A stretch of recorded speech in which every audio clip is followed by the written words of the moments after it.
ơi vô anh đây có là cái gì làm khổ này muốn nó cây này muốn nó vô nó đào được đúng không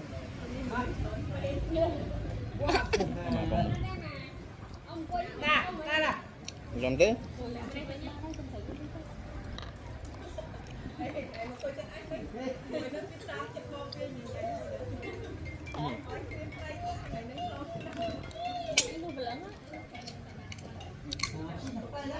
lẩu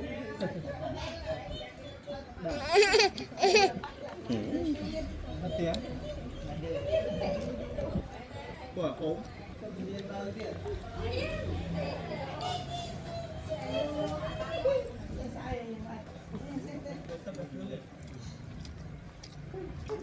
chung 10 bông bông rồi nhắm mắt nhắm mắt không đá đâu không ồ đá tới gần ngon đấy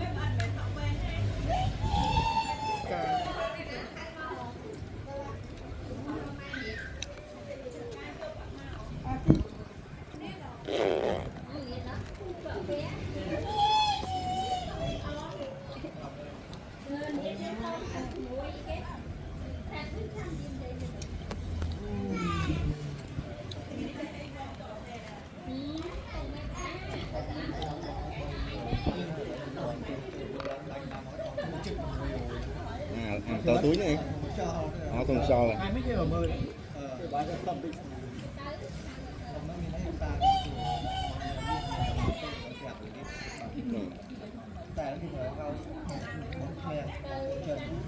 chân đèn tại nó tinh giờ đi phụ tu còn bắt thuốc thế nào không bia cho mười thu à bật phía phong nữa để lên bật phía phong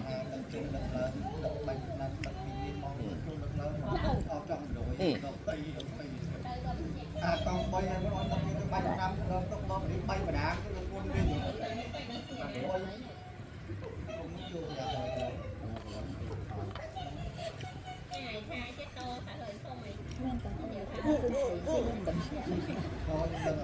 ôi